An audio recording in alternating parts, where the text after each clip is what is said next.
Recording.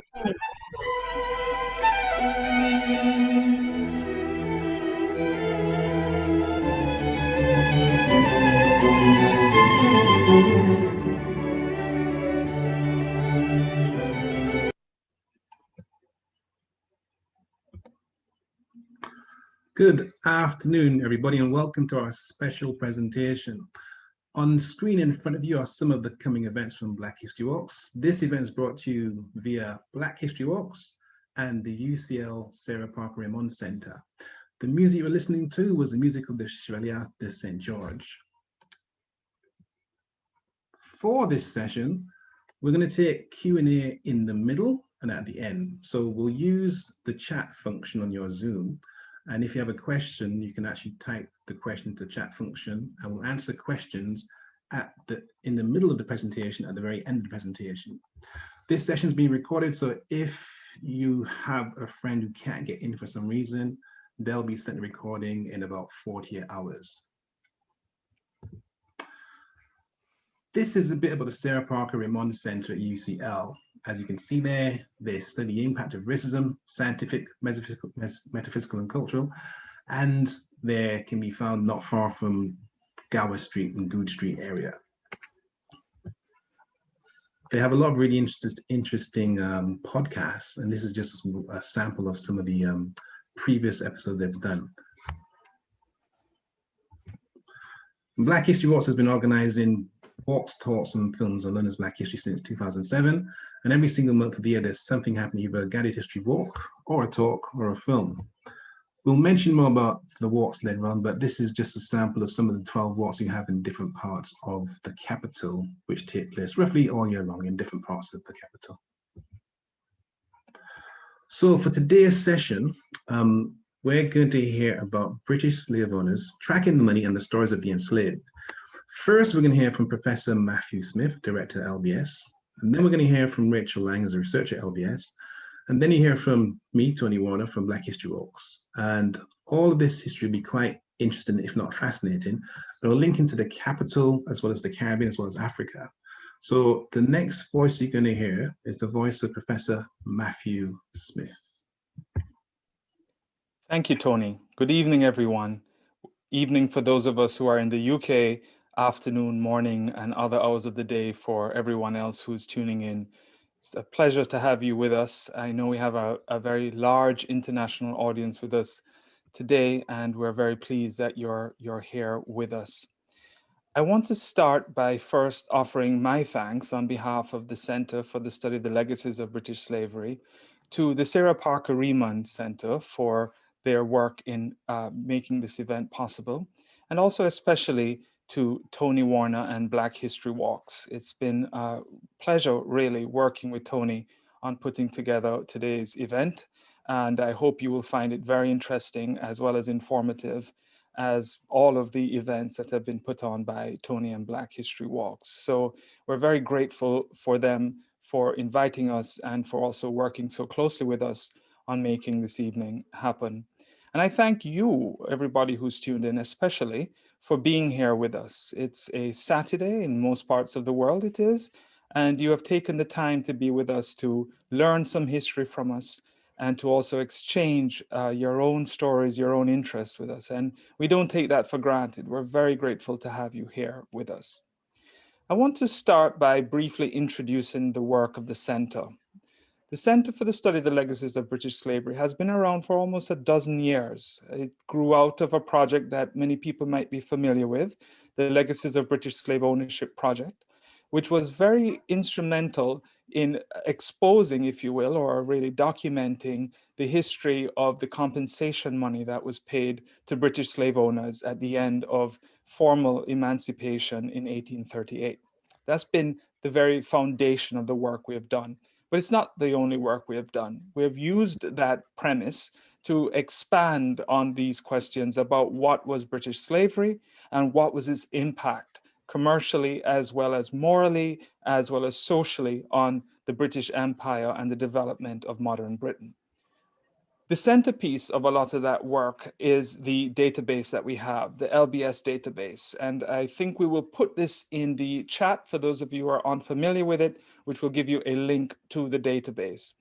Currently, we have over 60,000 names on that database, and the foundation of a lot of that material, the evidence for it, was drawn from the compensation records that were housed at that are housed really in original form at the National Archives of the UK. We're able to use that material, put it in, create these networks that show not only individual slave owners, but we would expand from that in a separate phase of the project, which looked at estates in various parts of the Caribbean, who own the estates, their location, tying it into the compensation records to give a more fulsome picture of what the economy of what we often refer to as the slavery business looked like, and importantly, how that economy was fundamental in creating the sort of springboard for the development of modern Britain in the middle of the 19th century and forward. So that is what we do. It's not all we do, but it's the crux of what we do. And if I was to sum it up in a sentence, it would be to use public records and public archival data and make that freely accessible to the public. All of the information that we have used, all of the information that was put together for the records that we have and for the activities we do is available on our database. The next big question then is how we do it. And we do it by looking at the records, the extant records, what we can find about these stories. And a lot of that is dependent not just on the work that our researchers have done in the archives and creating this database that is made accessible to everyone internationally. And right now I should add that we've had over 2 million visitors, many researchers and students, as well as members of the general public, people interested in their genealogical histories using the database. So that's a fundamental part of it, but it's not the only part, because we do rely very significantly and have relied on the work of our associates, members of the public who see the work we do, who value the work we do, and who contribute to that work by enhancing and giving us new information that allows us to flesh out the stories that you find on the database. And then the final aspect that I want to touch on in this introduction is why we do this work, what it is that motivates the work that we have been doing in the center for a dozen years, and we hope we will expand into even more time. And the fundamental reason comes back to something that the founders of the center, my predecessors, Director Professor Nick Draper, Professor Catherine Hall, and Keith McClelland, had as their guiding principle, which was to reinscribe the story of slavery into British history. Reinscribe the story of slavery into British history, which means that there had been this sort of historical amnesia in British history regarding slavery. And by using the records that were used, the compensation records, the estate records, and all associated extant records that we have, again, many of the threads being supplied by people who are associates and co-collaborators in many ways of our project, we've been able to do that. The discourse around the question of slavery and what it cost and what it meant to the British Empire has become even more acute since the work of the center, and particularly in the past year. But that's not the only reason why we do it. And a central reason why we do it, and it's one that I take very seriously as director as we expand, is to also reintroduce and reinscribe the story of the Caribbean into British history. Because the story of the Caribbean was not just fundamental as a place where commerce was made, where riches and wealth were derived, and the profits of which would be reinvested in other endeavors here in the metropole in Great Britain. But it's a place where people lived, where people exchanged, where people died through the system of slavery, a very brutal and harsh system, and a place that was very much shaped by these larger tentacles of empire and slavery.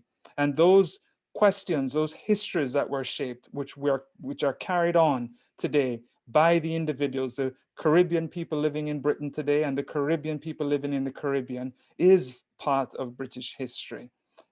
Generation before my generation, a generation just within the lifetime of many of us out there, on this event this evening consider themselves British subjects before they considered themselves nationals of Caribbean territories. That's a significant point, and much of that story, much of the entanglements behind that story are bound up in this larger, longer, and knotted history of British slavery. So that is one of the key principles that we intend to do. One of the things that we rely very much on a public, both in Britain as well as internationally, and especially in the Caribbean, to assist us with, which is why we're very glad that you are here with us to exchange with us, to hear this a summary of the work we do, and to see how in action we can put these stories together to create a new way of understanding the important history and meaning of British slavery. I'm now going to transition to my colleague, Rachel Lang, a researcher and administrator with the center.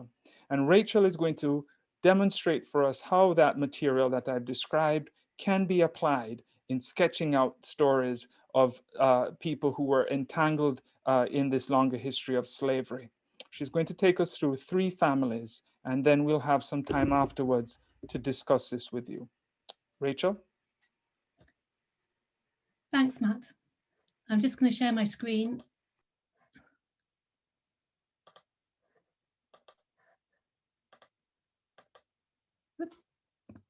There we go. Okay. So my first case study is the Whitemans of Grenada. And I just want to point out Grenada to you and check that you can see my cursor moving on the screen here. So here we are. This is our bearings in the Caribbean. And I'll speak about the Whitemans for about 20 minutes. And I'll use this example to illustrate the ways in which the slave registers can reveal more about the lives of enslaved people. The Whitemans were affected by manumission, so in that way they weren't typical, but the slave registers in general can reflect a web of connections, particularly when they're combined with other sources. By manumission, I mean some members of the Whiteman family were freed from slavery. My second case study is the Greens of St. Kitts, and this is a very different family. And it's also about a 20-minute presentation. This is the family of the company Green King that apologised for their involvement in historical slavery last June. So the question I have in the second case study is, what were their links to Caribbean slavery and what were they apologising for? And then briefly, I'd like to talk about the Beckfords of Jamaica, primarily about memorialisation. And then I'll pass back to Matt. So, my interest in the Whitemans began when I found a will by an Andrew Whiteman. And he wrote his will in 1811. So you can see here, it says, this is a copy of the beginning of it. I, Andrew Whiteman, are at present residing in Willow Walk, Kentish Town, in the county of Middlesex, but generally residing in the island of Grenada in the West Indies, where I intend shortly to return. Andrew Whiteman owned Upper Latant, which was a sugar estate in Grenada, and he had some other smaller properties as well, another smaller estate in Carriacou. He married Martha Smith in London in 1791, and he appears to have moved regularly between Grenada and London. At least one of the children was born in London about 1798, and as we saw, he wrote his will in London in 1811.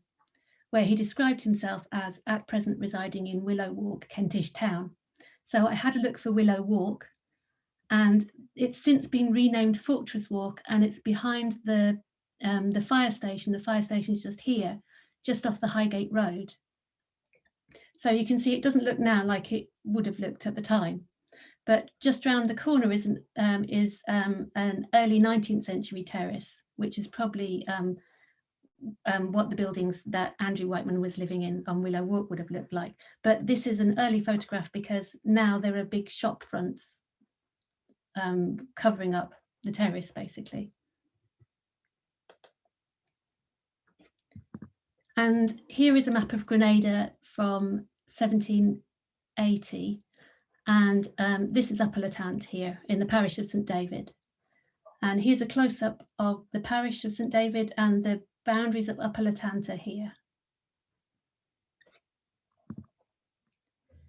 In his will, Andrew Whiteman mentions 4 children with his wife, Martha Smith.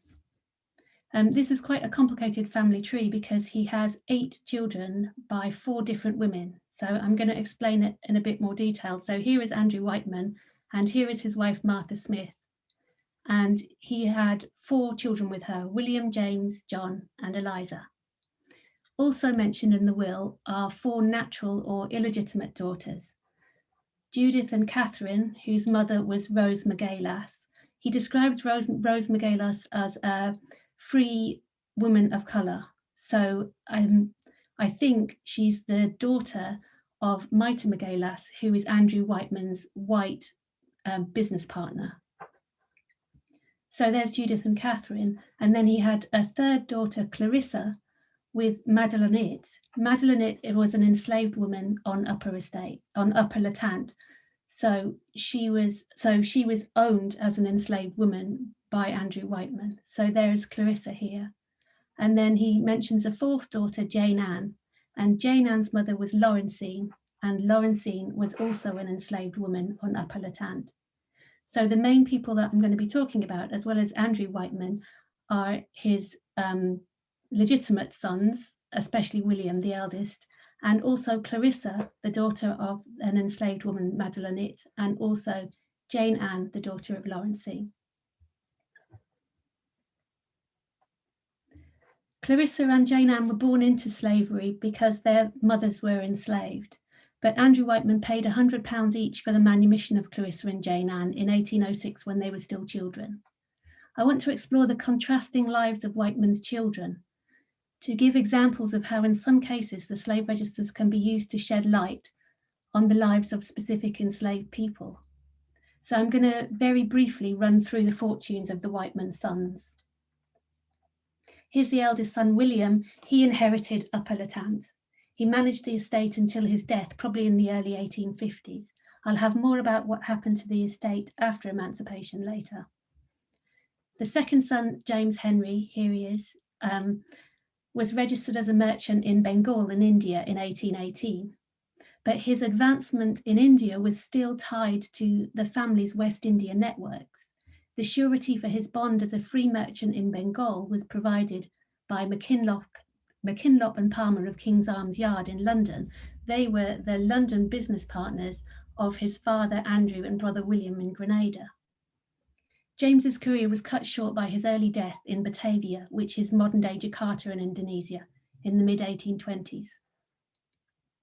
The 3rd and youngest son, John, is the only one I have a portrait of. He married Sarah Horsley in Essex in 1823. With his older brother taking care of the Grenadian property and also a solid and an expensive education behind him, John was in need of new opportunities for himself, and he found these working as a merchant in the East India Company, again, like his brother James, using his father's Grenadian business partners, the Palmers, for sureties. John was a merchant in Bengal in 1828. His daughters, Sarah and Elizabeth, were born in Macau, which is just across the water from Hong Kong in China in the early 1830s. I don't have more details about his early career, but it's clear that by the late 1830s, he'd built up sufficient capital and connections to be able to live as an East India merchant permanently in Britain. So he's an absentee as well, in a way, but from India rather than from the Caribbean. He was obviously a successful businessman. He was living at Bryanston Square in London in the census of 1851, with a housekeeper, 3 ladies' maids, a housemaid, a kitchen maid, a scullery maid, a lady in attendance, a butler, a footman, and a groom. He'd also risen to the position of director of the East India Company, and he'd taken on respectable, powerful roles in society. He was a local magistrate, and he was a Justice of the Peace in London, and Deputy Lieutenant for the County of Essex, where he also bought a fancy country estate. He died in Essex in 1866, leaving a personal estate of £90,000. And here's Bryanston Square, where he was living in splendour with all his servants. The eldest son, William, remained in Grenada. And this is the 1817 slave register entry for Upper Latant. This is the beginning of a list of 131 enslaved people. And you can see it starts, this is quite a typical slave register. It starts a list of slaves belonging to or in the lawful possession of William Henry Whiteman as attorney for William and Horsley Palmer, trustees, because his father's estate is still going through probate, and worked upon Upper Latant estate in the parish of St David. So as in the usual pattern of slave registers, you have the names of enslaved people, the names that slave owners recorded, and may not be the names that they called themselves. Colour, which was a complex racist classification system. Country, which means Creole or African, Creole meaning born into slavery in the colonies, and African meaning trafficked across the Atlantic. Supposed age we have here, and then marks, or sometimes it's called remarks, which may give the name of the mother, or it may give some other kinds of personal details. For example, here, this is Jean Charles, and he's Black, he's African, he's age 42, and it says under marks a mark on his belly where he cut it open. But most of them for remarks it says none, and in some slave register entries there will just be no remarks added at all. This is the beginning of so this is the first 23 of the 131 enslaved people that William Whiteman owns on Upper Latant. The next entry in 1817 made by William Whiteman is quite different. If you see here, it says a list of slaves belonging to or in the lawful possession of William Henry Whiteman as guardian of Jane Ann Whiteman. Jane Ann Whiteman is the youngest of Andrew's illegitimate daughters, and she's not yet 21. I think she's not yet 18 years old. So she has a guardian of her property who is her half-brother, William. And you can see here that Jane Ann Whiteman in the parish of St David owns Gilbert, Black and Creole, aged 1, and Lawrencine, Black and Creole, aged 27. And if you remember from the family tree that I showed earlier, Lawrencine is Jane Ann's mother, because Andrew Whiteman bequeathed to Jane Ann in his will £300 and the ownership of Lawrencine. And Andrew Whiteman's rationale that he described in his will for doing this was to assist in taking care of her and for their mutual support. You can also see that as well as Lawrencine has had a child, Gilbert, and Gilbert is given as Black, which means that he will have had Black father, and he's 1 year old. So Jane Ann now, as well as owning her mother, she owns her half brother. Gilbert was baptized in St David on the same day as William Whiteman's illegitimate child, Andrewina. In 1822, Jane Ann made the slave registration herself, so she'd come of age. This is the 1825 register, which was made, which says a list of slaves belonging to Jane Ann Whiteman in the town of St George by her agent, Clarissa Whiteman. Clarissa is another of the illegitimate daughters of Andrew Whiteman. And Clarissa is acting as agent of Jane Ann, which suggests that Jane Ann isn't on the island at the time. And you can see here is Lawrencine again, age 35 years. And here is Gilbert, who's now 9. And Lawrencine has had 3 more boys, Jean-Baptiste, age 7, Alison, aged 5, and Edmund, aged 18.5 months. And Edmund dies soon after this. As well as having an agent, you can see that the registration is not made in the parish of St David. It's in the town of St George. So now that Jane Ann doesn't need to rely on the owner of Upper Latant, it suggests that Lawrencine has moved to the main town in the area and is probably working independently to support herself.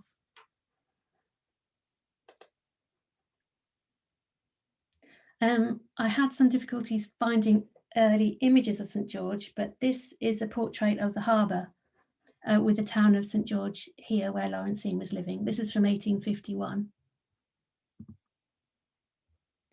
This is the 1831 slave register.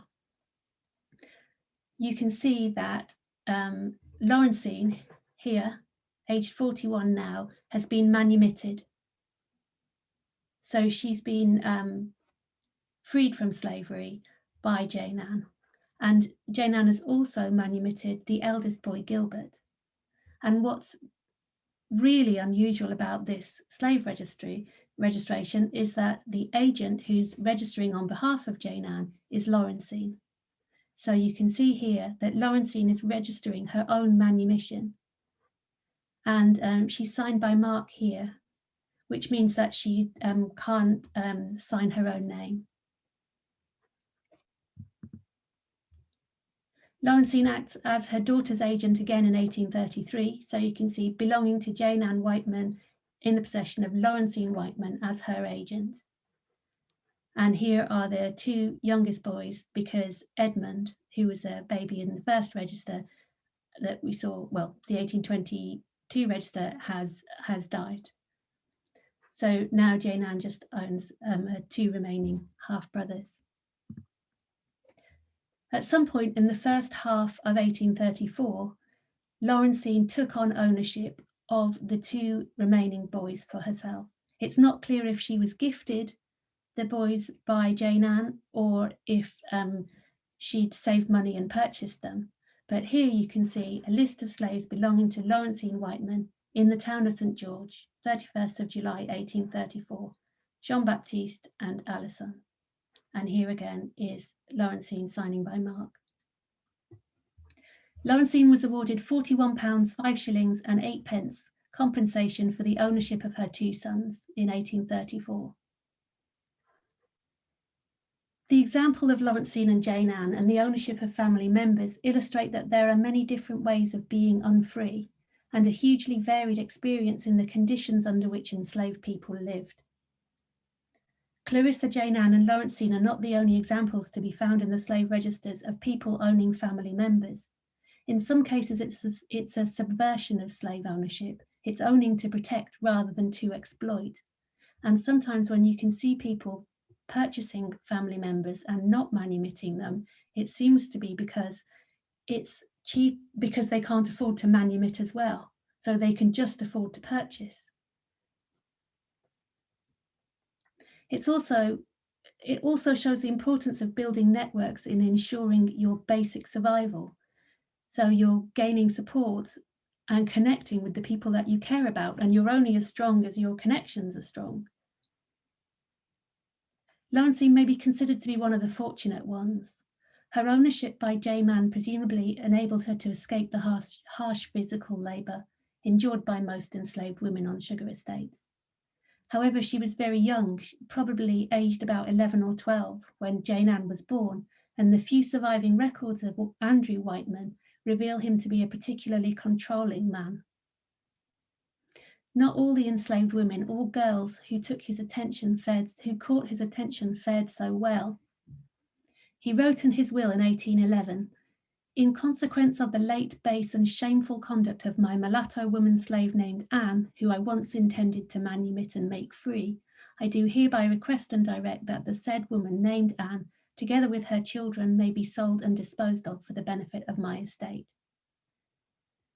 Andrew Whiteman's connections with Anne are unknown, but his intention to manumit her shows that she must have been important to him. She may have been another of his daughters, or her children may have been his own. So what happened to Upper Latant? Upper Latant is a small settlement today. I found it on Google Maps here, and this is the Latant Road.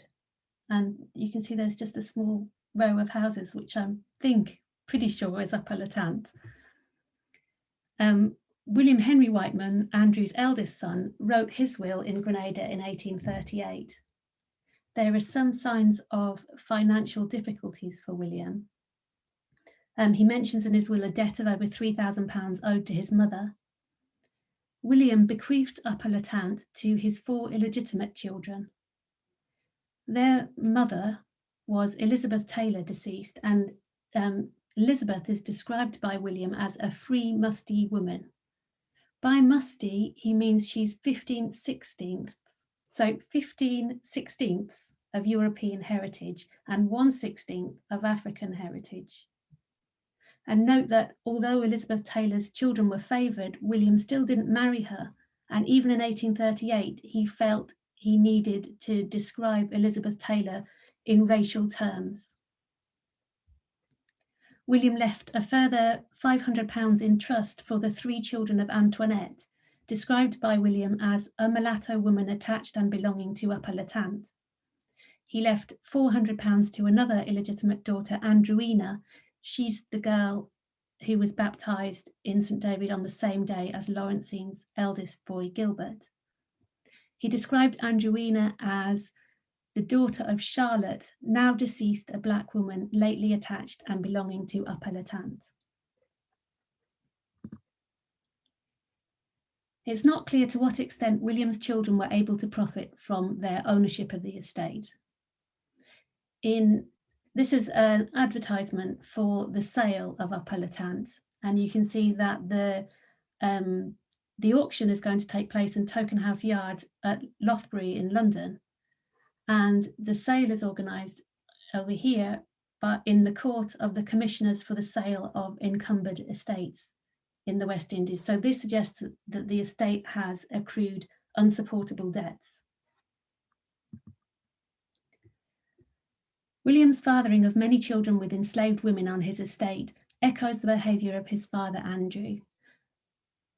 But the outcome with his outside family as the favoured children in the will is different. One similarity between Andrew and William's wills is Andrew's callous taunting and punishment of the enslaved woman Anne, and his description of Anne's base and shameful conduct.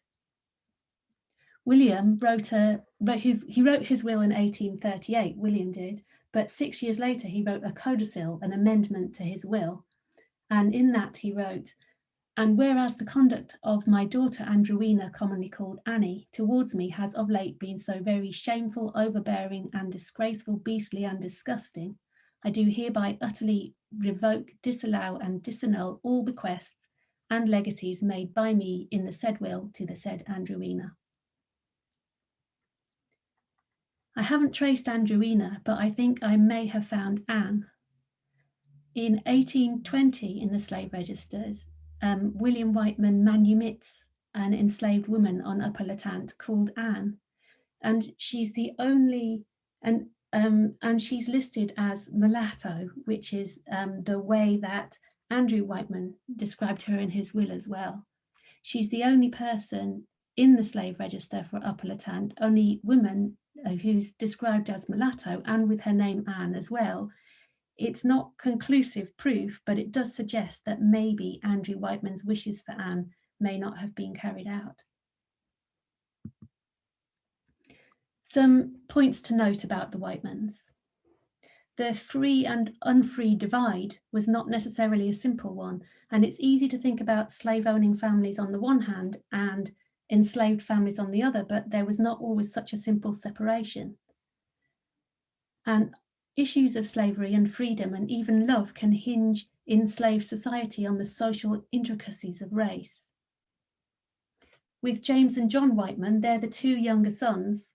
If we go right back, the 2 younger sons of Andrew Whiteman, you see a transfer of capital from the West Indies to the East Indies. And this is important because it's not only about Andrew Whiteman leaving his sons a lot of money. It's not just about moving money around the globe. It's about the transfer of other kinds of capital, educational capital that Andrew Whiteman spent a lot of money on, but also social capital and connections, which are invaluable, and also expectations. What these sons believed was expected of them, or they deserved or should happen to them in terms of success in their lives. And finally, the slave registers document oppression and dehumanization, but they can also provide glimpses into enslaved society. I don't have any images of Lawrencine or Jane Ann. As I found in the next presentation about the Green family, images of rich white men are very easy to find, but portraits of enslaved people, particularly named enslaved people in the Caribbean, are very difficult to find. And many of the 18th and 19th century drawings that we're familiar with, like cutting the cane holes or the courthouse in Antigua, the most famous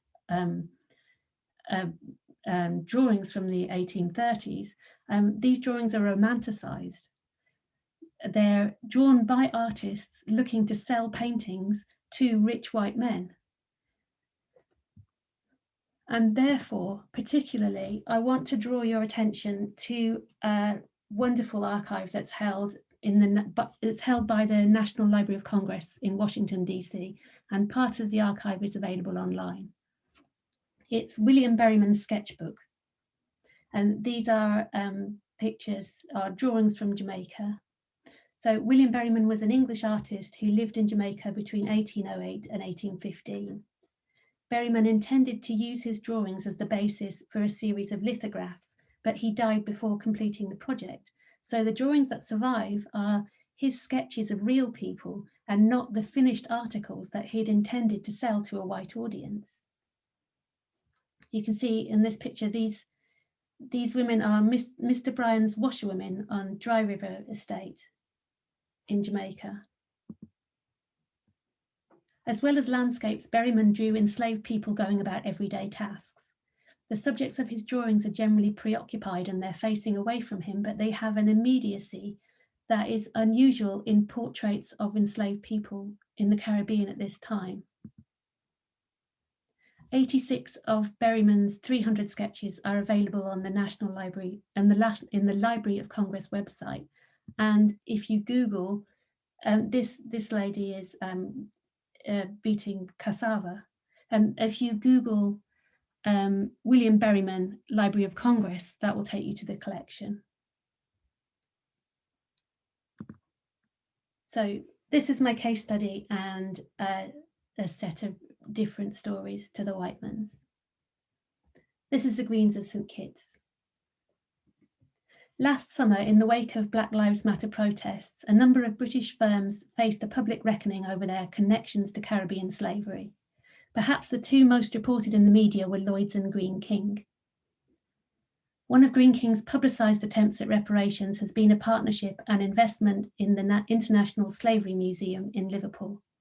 So this is Greene King's, this is part of their public statement of apology, and also a statement by Richard Benjamin, who's the head of the International Slavery Museum.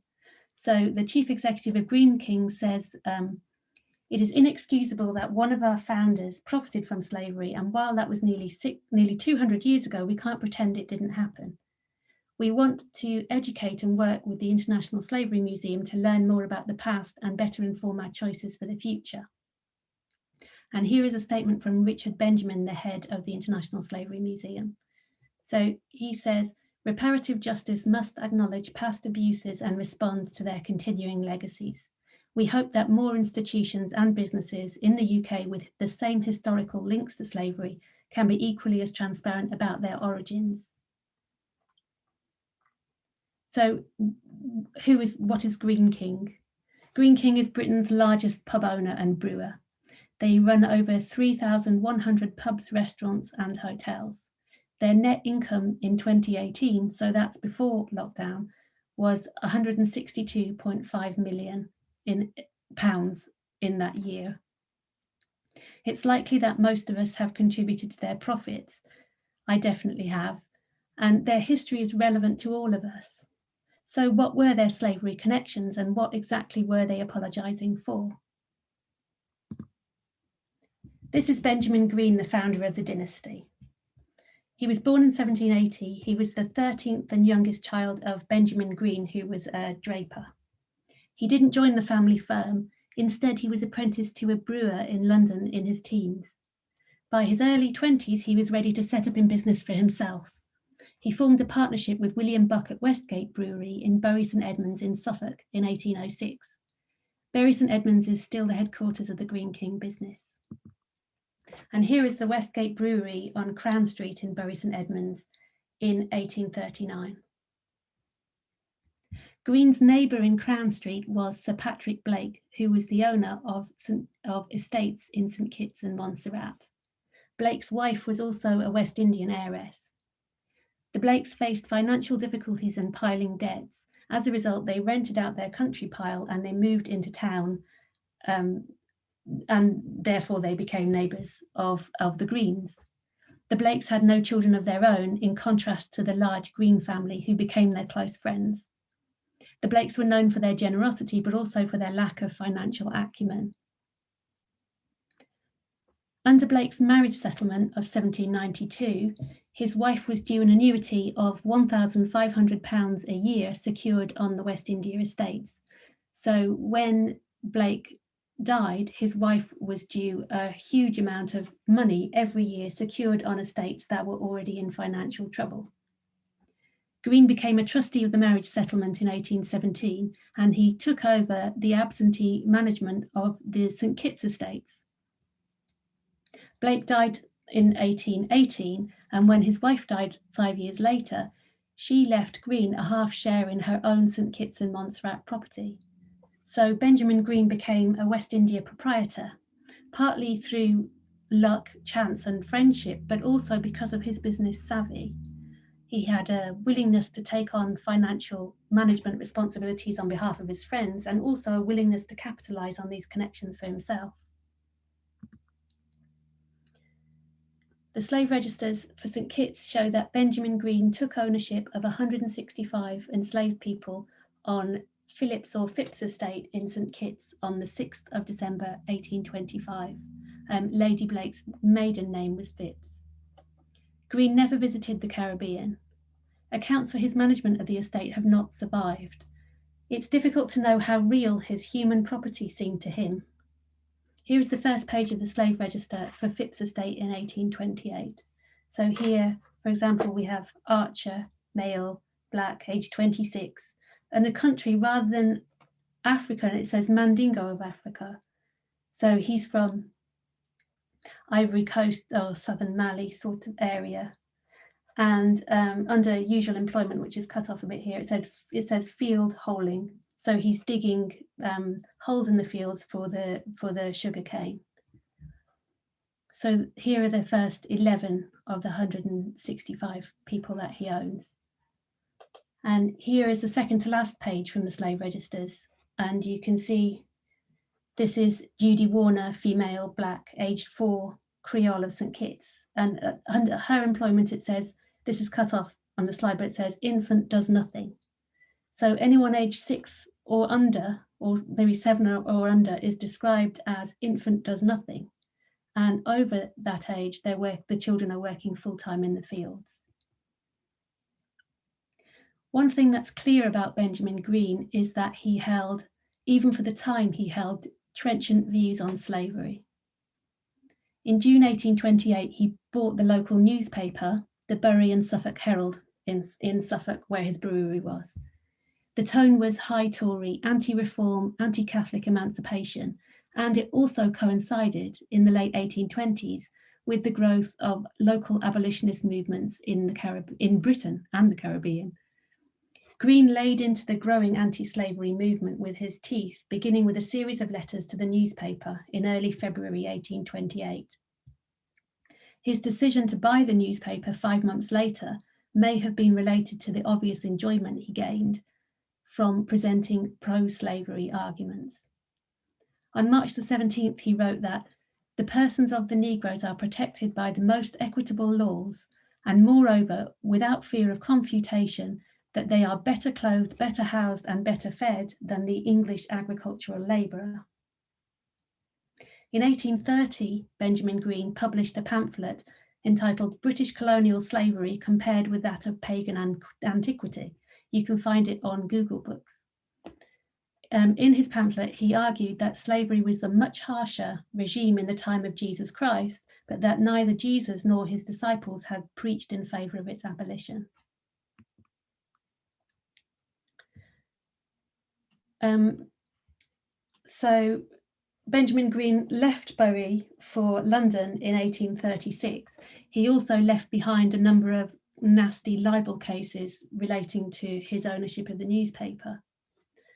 So on moving to London, he lived at 45 Russell Square, and he worked to develop a new business as a West India merchant. By this time, he already owns the St Kitts estates. He was joined by his son, Benjamin Buck Green, who I'm going to call Benjamin Jr. because it's shorter. The company offices were on Mincing Lane, 11 Mincing Lane in the city. So here's Mincing Lane in the early 19th century, and this is Mincing Lane today.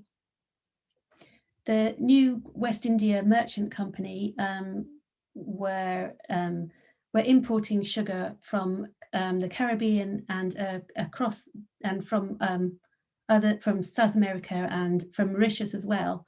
And Benjamin Jr. later partnered with his brothers-in-law as merchants and ship owners, and specialised in importing sugar, in particular from Mauritius. And they also bought a sugar estate in Mauritius. This is after emancipation. And here is Benjamin Buck Green, the eldest son. It was under the management of Benjamin Buck Green, Benjamin Jr., that the family's involvement in Caribbean plantation management really took off. Benjamin Jr. moved to St Kitts in 1829, aged 21, to oversee the St Kitts estates. And this was a common pattern. So you send out a son to learn the trade in his early and adventurous years, and he gains an understanding of sugar cultivation and also cements personal connections with people on the island. And also sets up a system of trust where your son is out there, so you know that your manager is not defrauding you. Benjamin Green was a man very like his father. He was intelligent, hardworking, quick to take up new opportunities, and strongly pro-slavery. He explored new cultivation methods, and Benjamin Sr. bought up more estates. Benjamin Jr. took on management of the estates of the Molyneux family and of other planters as well. Briefly, in the mid-1830s, he was managing 16 to 18 properties and responsible for a third of the island's sugar production. The Greens attempted to mitigate their reliance on labour in the aftermath of emancipation with steam mills and improved livestock. Benjamin Jr. returned to Britain in 1837, and Benjamin Sr.'s fourth son, Charles, took his place in St Kitts. The fifth son, William, joined Charles in St Kitts in 1839, aged just 15, and Charles died of yellow fever in St Kitts the following year. The Greens' management of the properties appear to have ensured higher profits than most planters in a period of economic decline. This is a map of St Kitts from 1828, just to show the main family properties. Benjamin Jr. testified to a House of Commons committee in 1848 that the family's Cranston, here we are, and Nicolatown estates were bringing Benjamin Sr. an average income of £3,000 a year, every year between 1838 and 1846. On the death of Charles, the fifth son, William, took over management in St Kitts. But he was the only one of the sons who lacked his father's business sense. But then by the 1840s, the ending of sugar duties and a decline in sugar yields, among other things, meant that Benjamin Sr. Ensured a gradual family withdrawal from the Caribbean investments. Oops, sorry about that. I've gone the wrong way. Benjamin Sr. died in 1860 and left his remaining West India property to all of his many grandchildren. Modest dividends were paid out in the 1860s and 1870s, but by the 1890s, the estates were run down and in trouble, while the income from the estates was being shared out between over 50 different beneficiaries. The Nicolatown estate was sold in 1893 and Cranston was sold in 1897. But the notion of ties to the Caribbean, often romantic, lived on in the family. William, the youngest son, later described his early years in St Kitts as the most cheerful, careless and happy period of my life.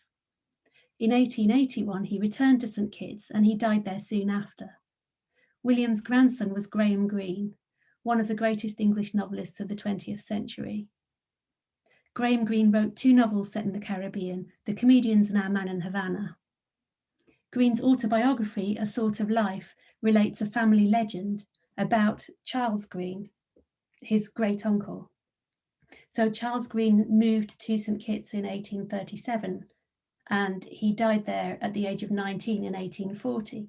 But according to Graham Greene's description of the family legend, Charles left behind 13 children in St. Kitts on his death. And Graham Greene refers to these children as the coloured Greenes. This is how Graham Greene, in his autobiography, A Sort of Life, described romantically his grandfather's return to St. Kitts. We always leave too soon the coral islands where we have been happily wrecked, but the memories of Mount Misery with its head buried in the clouds, of the green wastes of sugar cane, the black sands of Dieppe Bay, of the little church of Christchurch outside which his brother lay under a grey slab of stone, were powerful enough to draw back the middle-aged man from the family life at Bedford. And Graham Greene says that the family member he most identifies with is his grandfather, William. And when he, as a teenager, when Graham Greene had a personal awakening and considered himself superior to everybody else, as some teenagers do, he described this with reference to William's experiences in St. Kitts. So he writes, "Had my grandfather returned to England from the long morning rides among the sugar canes and the black labourers of St. Kitts with the same exhilarating and unbalanced sense of superiority."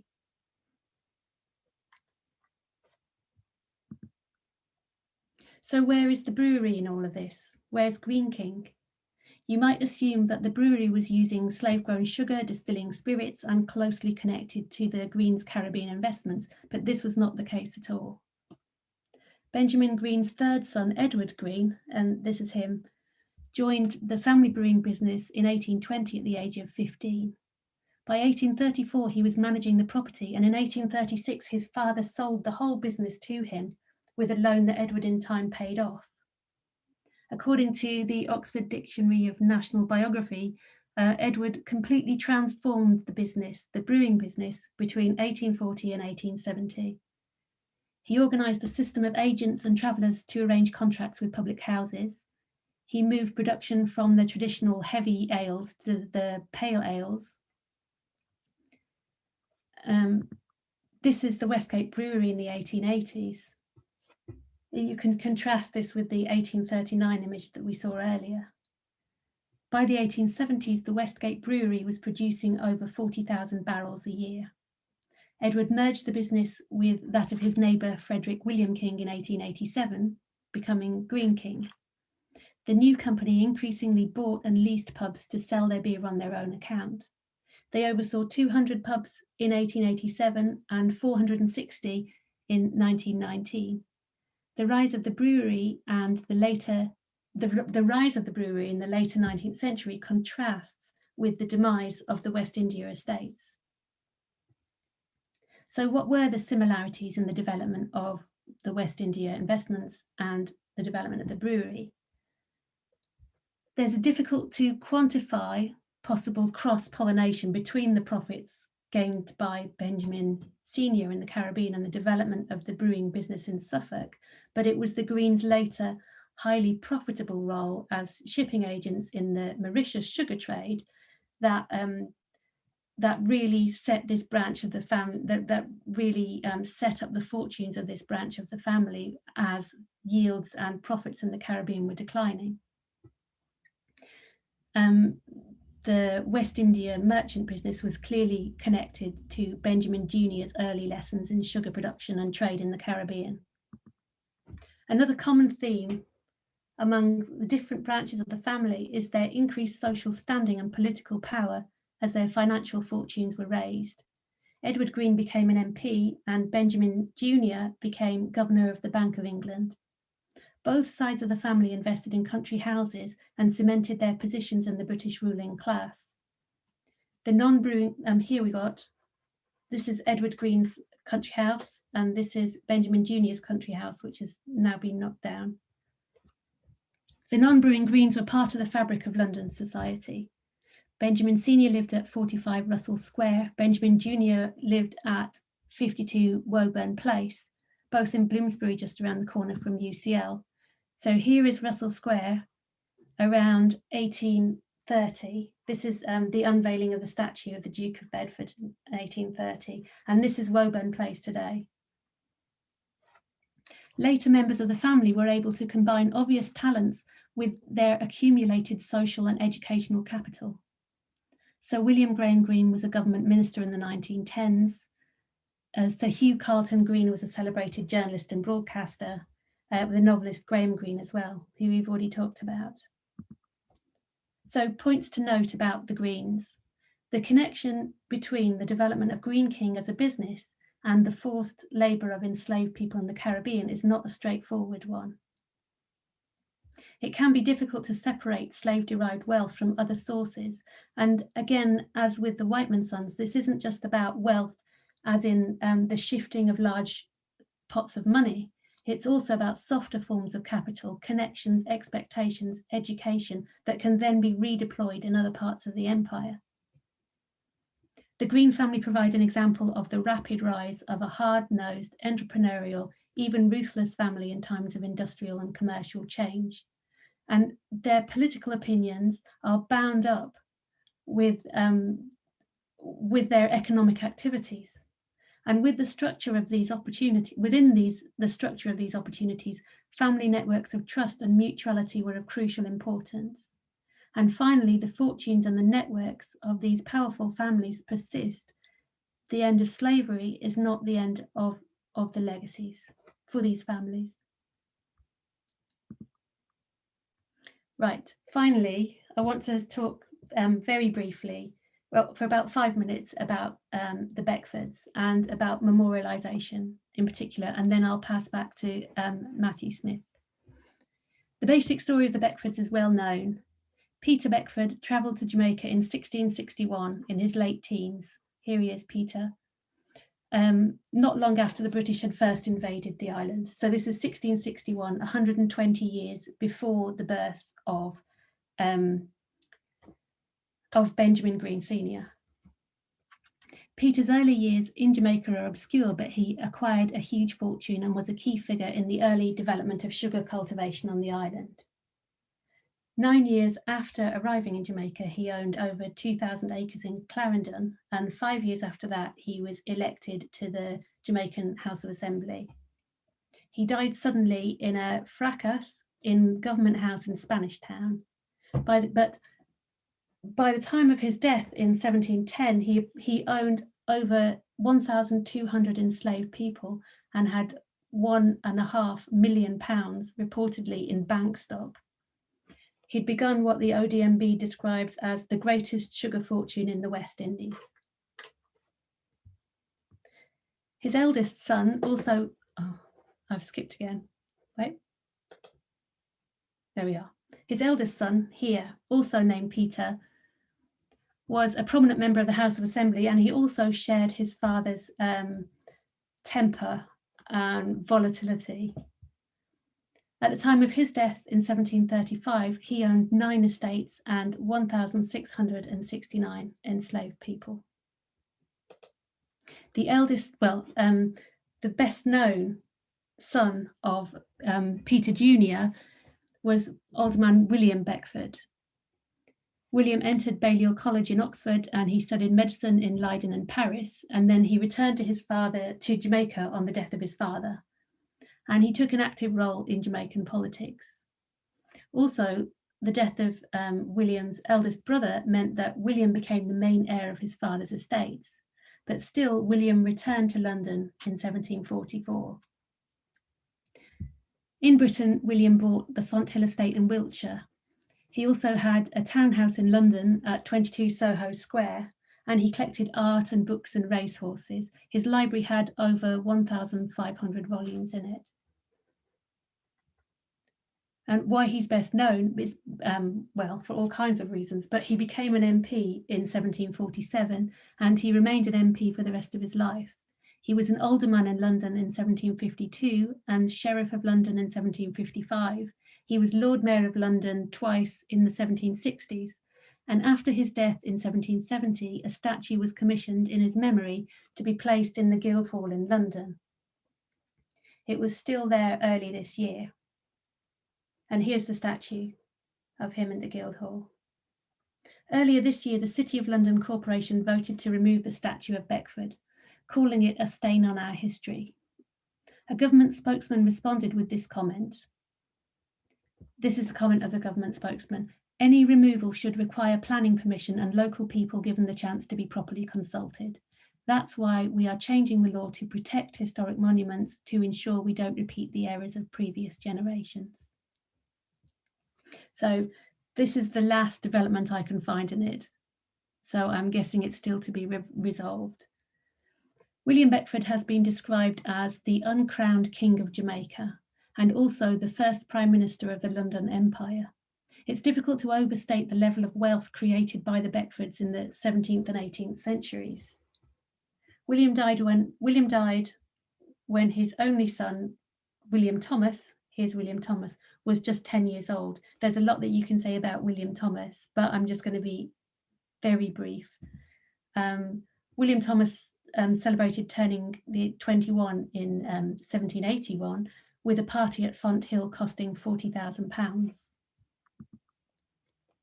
To give you an idea of the scale of the Beckford land holdings and slave holdings, I've got two slides quickly to show. William and his brothers, Richard, Francis and Julian, owned 31 estates in Jamaica, and I've plotted 17 of them on this map. This is James Robertson's map from 1804. But so these are the estates that William Beckford and his brothers had owned 40 years previously. So there's 17 that I plotted, and they're all sugar estates, so they're all substantial properties. And here is the slave holding, according to probate records, of Peter Jr. and his sons Richard, Julian and William. There is another son as well, Francis, whose probate records I can't find. So Peter Jr. owned, as I said before, 1,669 enslaved people. Richard, at the time of his death, owned 910 enslaved people. Julian owned 662, and William, the Lord Mayor of London and MP in Britain, owned 1,356 enslaved people. William Thomas, William's son, derived an extraordinary income from the sugar estates he inherited from his father. One of his projects was the building of Fonthill Abbey. So here is a picture of it. This spire is 300 feet tall, but it was unstable, and while it was still being built, while the building was being finished, it fell down.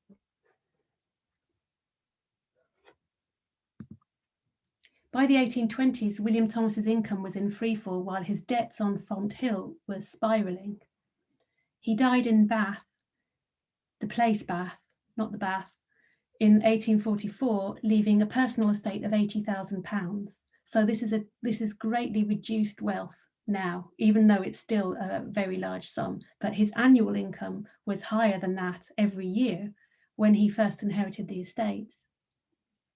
William Thomas Beckford had two legitimate daughters, and his main heir was his daughter Susan, because the other one had run off, had eloped, so she was not in favour as much. And this is Susan, who married the 10th Duke of Hamilton in 1810.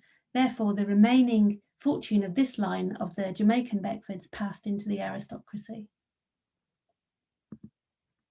Here are the Beckfords in the slave compensation records, and I've just cut and pasted this from the LBS database. So here is William Thomas Beckford with the 4 estates he owned at the time of emancipation. And I mean, there's quite a few Beckfords in the LBS database.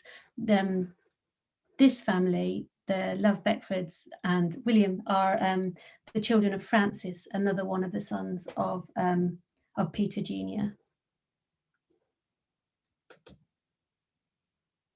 This is my last slide. The name Beckford lives on in Jamaica and in Britain in many different guises.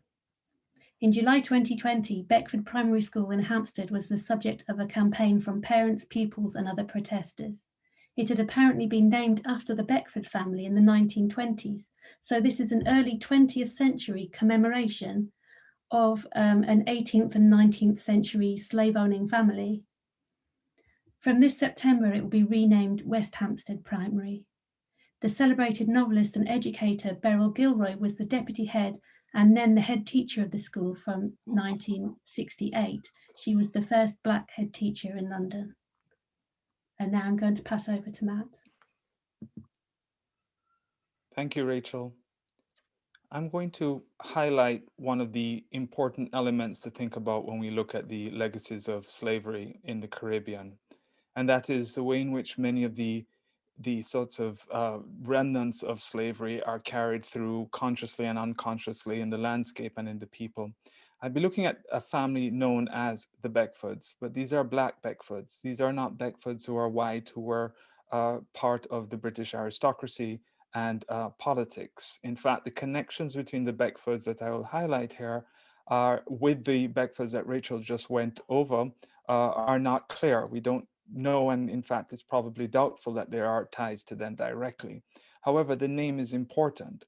The Beckford that you'll see on the slide here at the very top is Reverend Charles Beckford, who was part of a very prominent family of Beckfords in the parish of St. Anne. Now that red section of the map of Jamaica is the northern parish of St. Anne, one of the larger parishes in the island of Jamaica, and also a parish of great historical and international import. It is from St. Anne that some of the more famous Jamaicans actually have roots. Harry Belafonte's family is from St. Anne, a peasant village in the central part of the parish. U.S. Vice President Kamala Brown's family is also from St. Anne, Brownstown.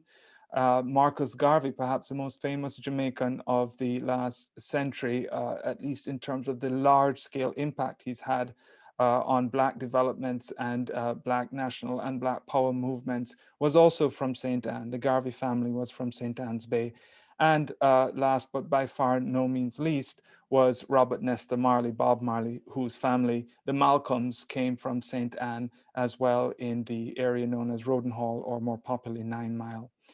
All of these families I've just named were families that really began to develop more in the period after slavery. So they're part of that longer legacy of slavery that we've been tracing throughout this presentation. And they developed in rural communities, more in the hillside areas of the parish of St. Anne. If you recall a map that we saw a few moments ago from Rachel, she showed that the Beckford family, the William Beckford family, had some properties, some estates in St. Anne in Draxhall along the coast. Looking at the map just below, you'll see that there are these other areas further from the coast going to the southern part of the parish. And one of those very prominent at the very bottom of the map is a community known as Bensonton. And it is there in Bensonton, in a hilly rural farming community, that the Beckfords that I'm highlighting here emerged from. Reverend Charles Beckford was born in 1894, clearly a descendant of enslaved people. His family became quite prominent in the small town of Bensonton. He was a clergyman, a Moravian, did very well in that field. One of his children, one of his sons, was Professor George Beckford, a very significant figure, and another, I should say, another prominent Jamaican to emerge from St. Anne. George Beckford, I would add, along with Arthur Lewis from St. Lucia, are two of the foremost political economists to come out of the Caribbean. And George Beckford was not only someone who emerged from the Jamaican peasantry, but someone who studied the Jamaican peasantry very, very closely in his work and also in his active life. He was a professor at the University of the West Indies, was trained in the United States, and also would continue to be very much involved with peasant activities and cooperatives in Jamaica during his lifetime. Next slide, please, Rachel. Next slide, please. Thank you. And I think it's really important that we end our presentation with the words of George Beckford, because they really highlight what we see as the strong and lasting legacy of slavery, as we see it particularly in the Caribbean. George Beckford's most famous work was a book that he published in 1975 called Persistent Poverty, in which he looked at the reasons for economic problems, economic underdevelopment, as he called it, in the Caribbean, and said a lot of it has to do with the legacy of the plantation system in the Caribbean. And I have two quotes here that I think are great ways to wrap up all of what we've been highlighting this evening. The question which we must seek to answer is why? Why have the plantation economies been left behind? Why is it that after 400 years of direction, participation in the modern world economy, the plantation economies of the world still find themselves underdeveloped countries with the bulk of their inhabitants living, rather existing, in the most wretched conditions of poverty? And before the book came out, he wrote an essay from which I've taken this other quote. Although slavery has been formally abolished for about 4 generations or so, the basic structure of plantation society in the New World remains today, very much what it was during slavery. And elsewhere in his work, he's highlighted the social implications of that as well as the economic. The reasons for this are not very hard to find. The white planter class monopolized the means of production on the land and were therefore in a position to maintain their dominant position. And that, I think, speaks volumes to the conditions that the Caribbean found itself in after slavery, but also to these very knotted ties that exist across the centuries. On the one hand, the white Beckfords, who were referred to, one of who was referred to in the previous slide that Rachel mentioned as the King of Jamaica, and on the other hand, George Beckford critiquing the plantation model and also exposing the threads in which its legacies continue to be felt in the region today. Thank you. All right, so now we're going to take a couple of questions. We've got a bunch of questions in the chat for both Matt and Rachel, I suppose. So, question from Mike Tuffy says, can you say some more about the Commission for Encumbered Estate is an example of continuing exploitation aiming to protect the interests of estate owners? Rachel? Matt, would you like to take that one? Could you repeat it, Tony? Yeah. Can you say some more about the Commission for Encumbered Estates is an example of continuing exploitation aiming to protect the interests of estate owners? I can't, and I apologize to the member of the audience who's asked the question. I cannot answer that question right now. I think it's something worth following up on. So we would invite you to just drop us an email where we could have time to think about that a bit more and give you a more fulsome response. Elizabeth says, do you know the name of the sugar estate in Mauritius that Benjamin Book owned? Sorry, no. I will find it out for you though, if I can. Yeah. Can you type in the LBS website into the chat box, please? Certainly, and our email, I think we'll put that in the chat box. Do you want me to do that? Thank you, Rachel. Can a link be provided for, this is, hang on, sorry, I just missed a step there because the questions are coming in thick and fast, and some questions were there for 20 minutes before we actually got the Q&A session that we get. Yeah, Leslie says, can a link be provided for the Google Books, Benjamin Green and William Berman's book at the Library of Congress? So Benjamin Green, you can just Google this up, I would have thought, but William Berman's books at the Library of Congress, that might be a little. It's the sketches. Yeah, just give me a second to get it, and but I will post it. Yeah. Renee says, thank you for the workshop. It's been very, very helpful. Let's see.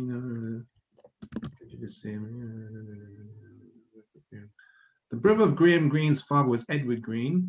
I'm living in a house in Berkhamsted, England, which was owned by this Edward Green in the 1930s. That's when somebody called me. You know what I mean? There's another question. What is an MP? An MP is a member of Parliament for those who are not from the UK.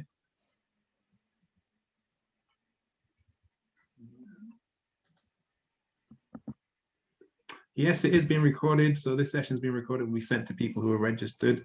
And I should tell you that about 2,000 people want to come to this event. So we had about 1,600 people registered. and then there was 700 people on the waiting list. So there was a huge number of people interested in actually attending, and some of you got through. So another question here.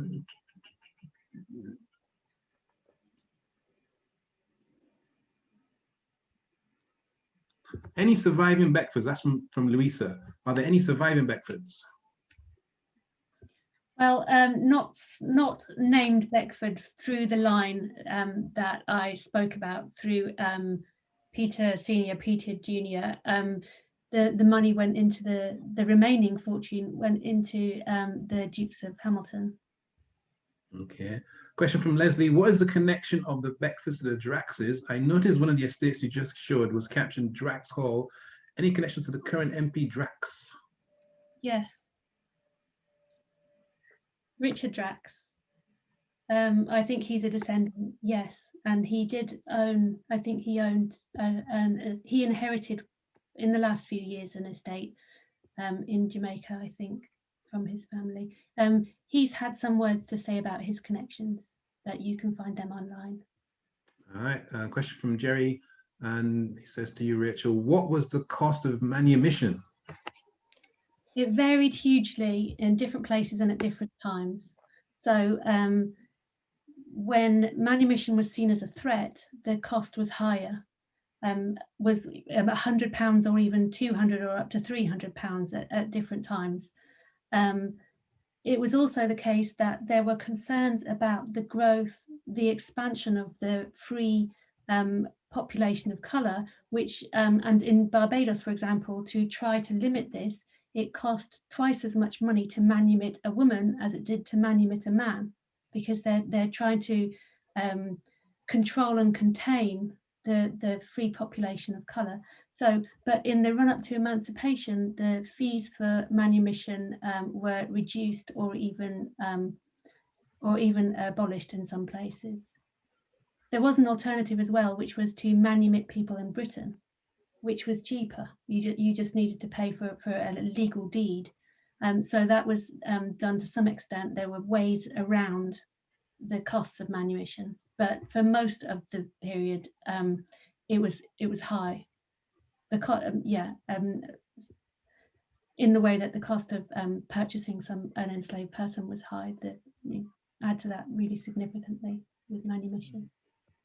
Okay, so just in case you're waiting for your question to be asked, I have to tell you that there's like over 300 people in this chat box, and there's about 60 questions. I'll go through some that I can get in the time we have available. A few comments here for you. Wonderful presentation. It passed very quickly. Thank you so much. Thanks, presentation. Amazing. Are Tate and Lyle still adamant they did not profit from the transatlantic slave trade? That's from IDD. Tate and Lyle, are they in your database, guys?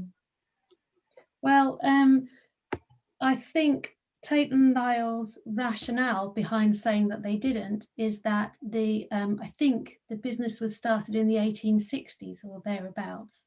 So the real fast growth of Tate and Lyle happened post-emancipation, but they were transporting and selling sugar from countries that still had slavery, like Cuba, for example, and some countries in South America. So I think their way of saying they weren't involved was the chronology that they came into the business quite late. Travis says, can you share more about how we can use the Legacies of British Slavery website to connect our family to the plantations? I'm interested particularly in the Jamaican estates. A few different ways. One way is to use our maps function. So in the top menu bar of the website, there's a section maps. So if you click on, shall I share my screen? Well, I suppose we have a lot of questions. What I would add, sorry, go ahead, Rachel. You click on the maps function, go to the map of Jamaica, then you can search areas, but we only have sugar estates on the map at the moment, but we have several hundred estates there. And if you click on each round white circle on the map, it will take you to information about the estates.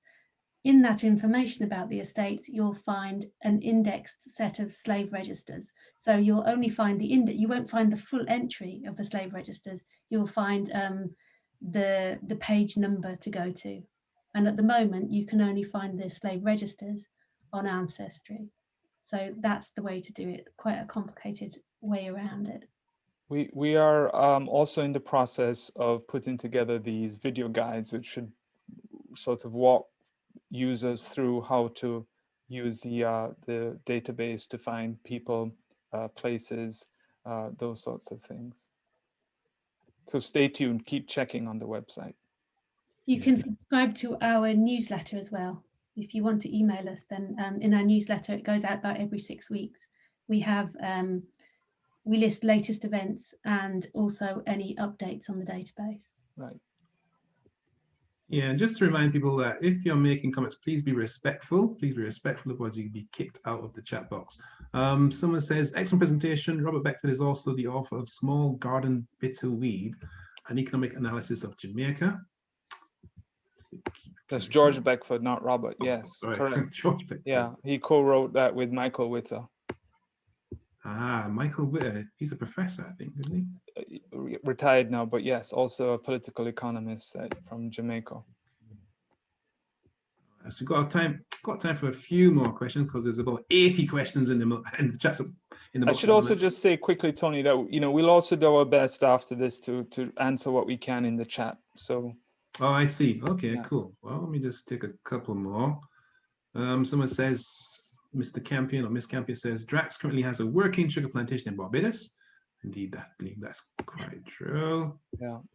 All right, guys, so I'm gonna have to wind up this Q&A. There'll be another Q&A when I've done my presentation, if we have time for that even. But yeah, there's a whole bunch of questions in this chat box. We can't possibly answer all of them in the time we have available. So I'm gonna finish that particular Q&A now, but bear in mind, we'll probably do this again in the future and maybe have a longer time because there's certainly a lot of interest in the topic there. So for now, let me just do my little bit of sharing. Hold on a second. We have to kind of change screens.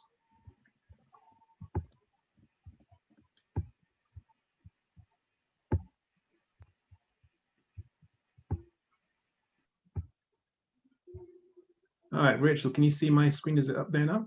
Yes. All right, so we're gonna have another Q&A shortly. We're gonna go through a few things to do with London's history, London street history, and also the links to the Caribbean, Africa as well. So this is a short, quick look at what we do. So Black History Walks runs walks, talks, and films on Black history each month of the year for the last 14 years. For the last 14 years, we do something like this, either a physical talk or online talk or a guided walk or a film, etc. every single month since 2007. We also show, well, we show films at the BFI, which is a big cinema not far from Waterloo Tube Station. These are some of the films we've been showing for the last 14 years. You might not recognize most of the images there because these are films that are not normally shown by mainstream cinemas. So you're not seeing Odeon or Cineworld for some reason, probably because they have, positive African content, but we show these kind of films regular basis at the BFI all year long. It's called the African Audiences Program. We've got 12 different walks in North, East, Southwest London, and we basically take people for, roughly a 2-hour guided tour of different parts of the capital and show them all of the African and Caribbean history in those streets. And today you're going to get a sample of that for a certain area in London. And apart from all that, we have a Black History River cruise. So we have a boat, goes up and down River Thames. And while we're on the boat, we show you the history alongside the River Thames. And we also have characters in costume who are portraying actual historical characters from history, like Phyllis Whitley or Nanny Runes, and they also speak about their history. The next one's going to take place on the 3rd of July. Now, the first time we did this event was back in 2013. This is a clip from that session, and just listen to the question from the audience. Is the importance of family and kid network. The numbers of people who are engaged, not simply as individuals, they're engaged as members of families. In this case, all having a stake in one way or another in slave ownership. But the relations of people, for example, There's a man I've been particularly interested in, who's Philip John Miles, who's MP in Bristol, and his son, although not a direct slave owner and beneficiary of compensation, is also an MP and indeed a leading figure defending the West India interest in Parliament in the 1840s, defending planter interests. Those kinds of networks of familial relationship in one way or another are one of the things that you can track through this database. Do you feel that you disturb the hornet's nest? I hope so. So the question asked there was, do you feel this is disturbing a hornet's nest? And that's often a comment that comes up when we discuss these issues. If you look at the chat, you can see that there's lots of buzzing going on right now. So we're going to have a look at this hornet's nest with regard to the physical layout of a certain part of London. So St. Paul's Cathedral is an internationally well-known, iconic piece of architecture. And it's right next to St. Paul's Tube Station, which is why it's actually called St. Paul's. And next to St. Paul's is a street called Cheapside. Here's a close-up of Cheapside, the street. And Cheapside at one time was a big, long, open market, and it had streets off it like Bread Street and Milk Street, where you go to buy bread and milk. So this is a street in London called Cheapside. Let's go to Barbados in the Caribbean. Let's go to the capital of Barbados, a place called Bridgetown, and see what we can find there. And in Bridgetown, you can find an area called Cheapside as well. That's interesting. And guess what? Cheapside is also a big, massive market. So that might be a coincidence, or maybe there's a bit more to it. But you got a place called Cheapside, which is a market in Barbados. And not far from Cheapside, you can see this place called Kensington Oval. So let's look at that. So in Barbados, you have a place called Kensington Oval. I wonder if there's any connection with this country, with London. Maybe it's just a fluke. This is a beach, a very popular beach in the island of Barbados. What's it called? It's called Brighton Beach. So what's happening is that the people who have colonized or invaded the Caribbean have taken their history with them, and they've renamed certain areas after places they missed back home. So you can go to the Caribbean, any English-speaking island, and find all these remnants of names of British history, which means that that original history of the area has been somewhat erased, because I should say they actually renamed certain areas, because those areas had their own names prior to the English or Portuguese or Spanish arriving there, but they were all renamed, or mostly renamed, with these European names, as you can see there.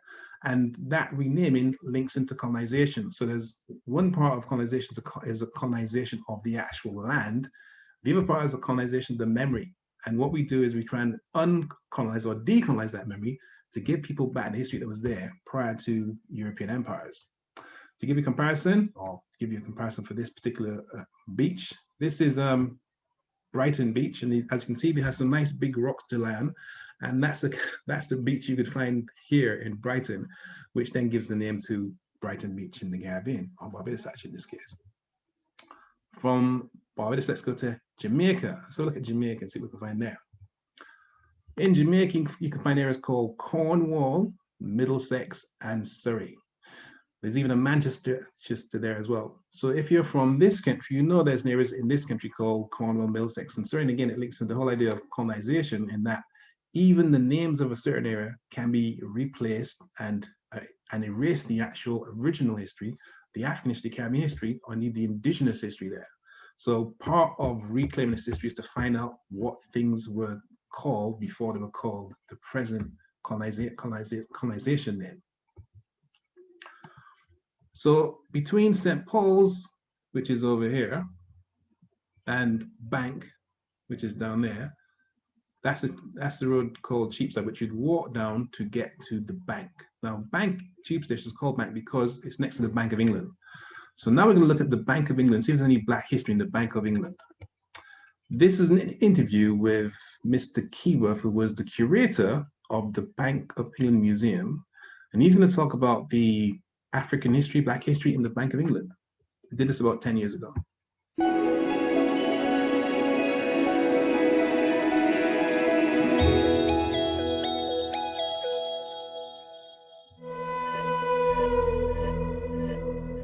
Most of Britain's towns and cities have a trading or financial area. I'm here in one of the most powerful financial districts in the world. This part of London is known as the City of London, and it's interesting that here, in this great trading epicenter, there's rich evidence of black history.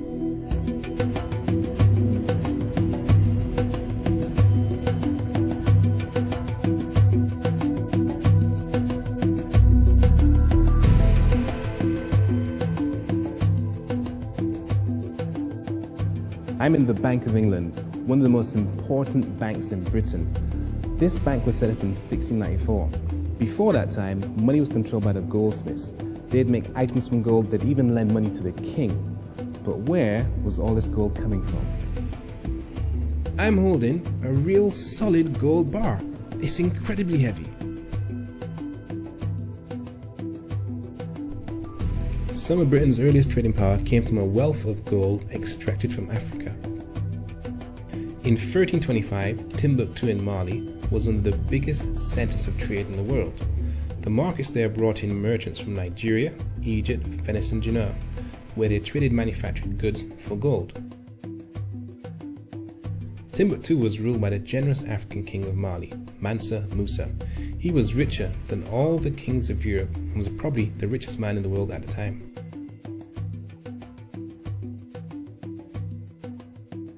One of the first British mass-produced gold coins takes its name from the region of West Africa where much of the gold used to make the coin originated.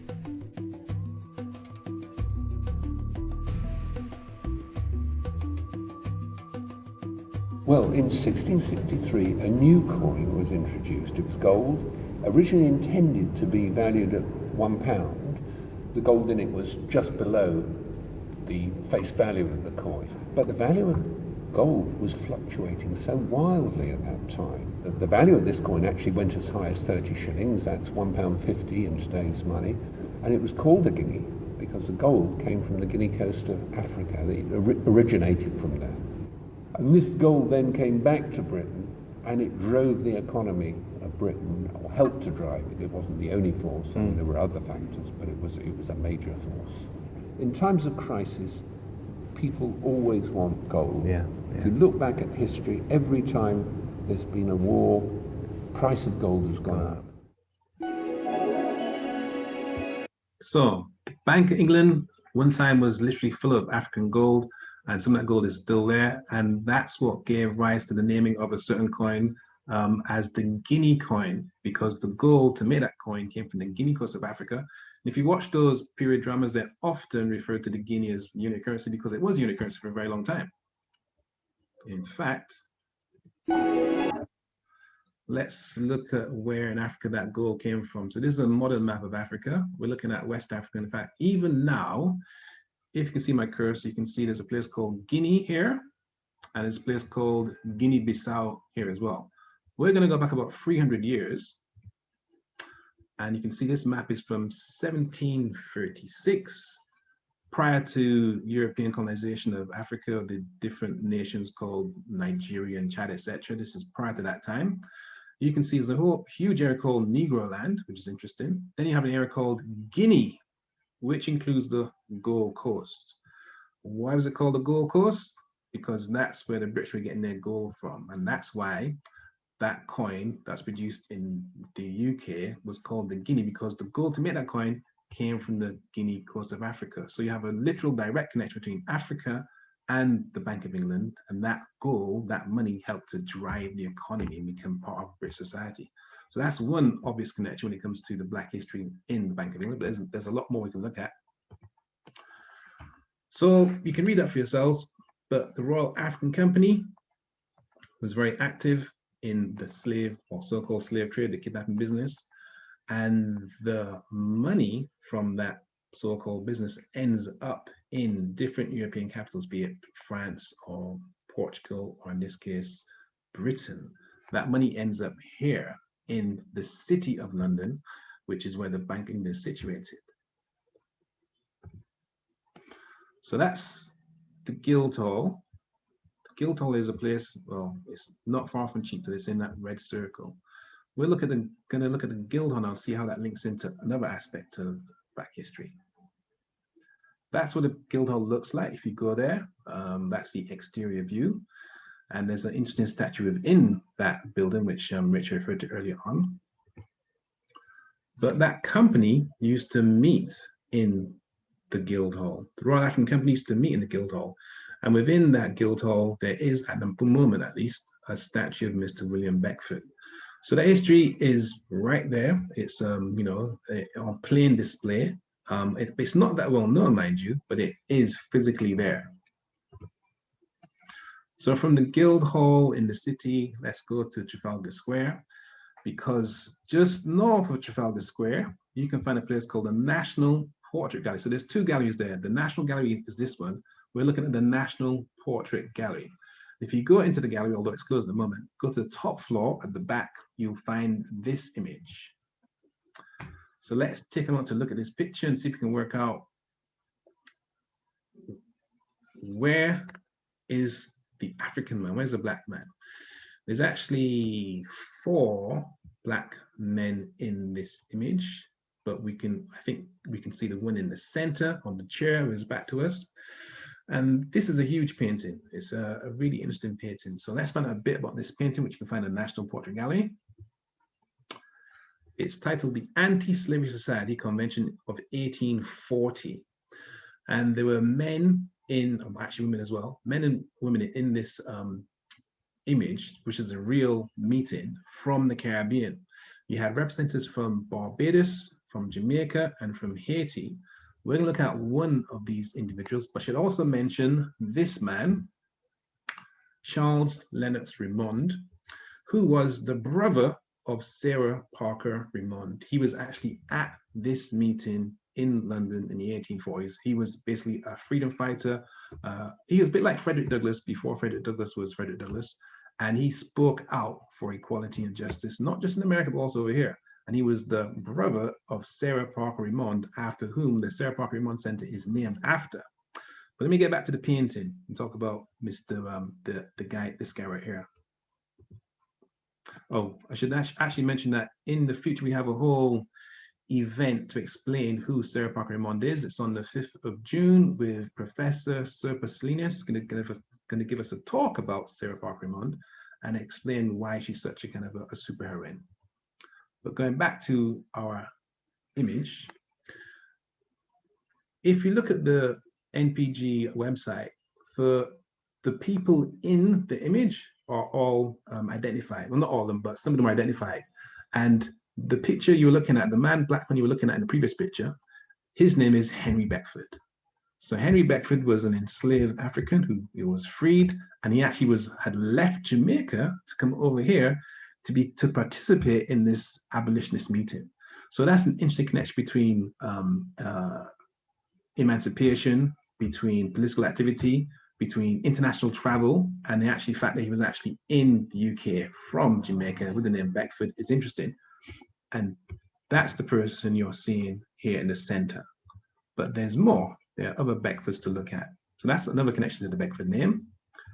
Somebody in the chat mentioned Robert Beckford. And Robert Beckford was on TV back in the early 2000s. He had a whole bunch of different programs, including one where he actually traced his family back to a certain part of Jamaica. He asked them about their name, if they were proud of the name Beckford, and he found out that the white Beckford was actually buried in the church, at the front of the church. And he was so angry, he said he wanted to kind of spit in the grave. But that's another example of how you have this connection between Jamaica and the UK and the Beckford name. And this particular man is a doctor, an academic, a TV historian, etc., and has done a massive amount of work to kind of raise the awareness of this type of hidden story. In fact, he's the person who kind of exposed the fact that the Beckford statue was in the Guildhall in the first place. He actually goes there and films it and talks about how he feels about this statue being there. And that was back in, that was like 2007 or something like that. It was early, much earlier than now. And the other Beckford we should mention is the Beckford that Professor Smith referred to, George Beckford, who is more or less on the level of Walter Rodney when it comes to analyzing how poverty is institutionalized and maintained. So if you want to get a book to understand how this system operates or why the things are the way they are, you can get George Beckford's book. You can also get Walter Rodney's book. These are the books that help to explain the situation we're in. But you can also check out the books of Professor Paul Gilroy, who heads up the Sarah Parker Remond Centre at UCL. In a Black Union Jack, classic, Black Atlantic, another classic, Black Britain. Not that well known, but it's a great book for looking at fantastic images. And Paul Gilroy, After Empire. Equiano was an enslaved African who freed himself. So this guy had an amazing career. He was a hairdresser. He was a freedom fighter. He's an abolitionist. He actually sailed to the North Pole and saw polar bears. And he used to live in London and published this book. This book was published in 1789. He was part of a group of men called the Sons of Africa, who were all free African men who used their time and money to actually campaign against white supremacy, against racism. And if you look at the right-hand side, you can see that for the London, just underneath where it says London, you can see he was selling his books at St. Paul's Churchyard. He was selling books in Fleet Street and Bond Street. So this is another London connection. This man was all over this capital city, London, selling his books and fighting for equality. And he was an African man who freed himself from enslavement. So his story needs to be much, much better known than it actually is at the moment.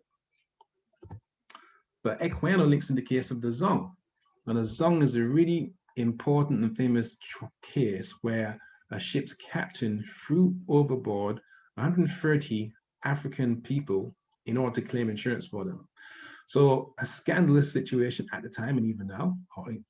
And the trial of the Zong, as you can read there, this dispute was initially tried at the Guildhall in London on 6th of March, 1783. So that's another huge story there. If you're interested, you can check out the book by Mr. James Walvin called The Zong. That will provide a lot more information we can do in the short time we have now. But the trial took place in the Guildhall, and Equiano would have been in the Guildhall in the 1780s.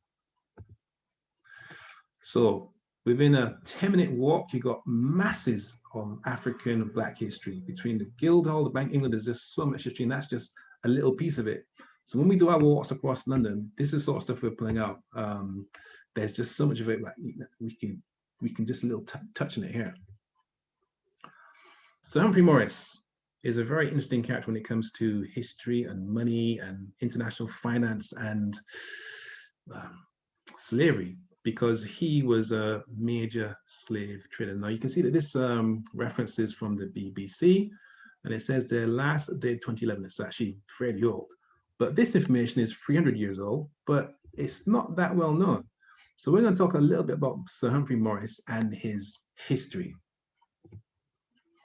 Now, all the information you're looking at here that was on the BBC website, was put up on the BBC website in 2011, has been around for about 300 years.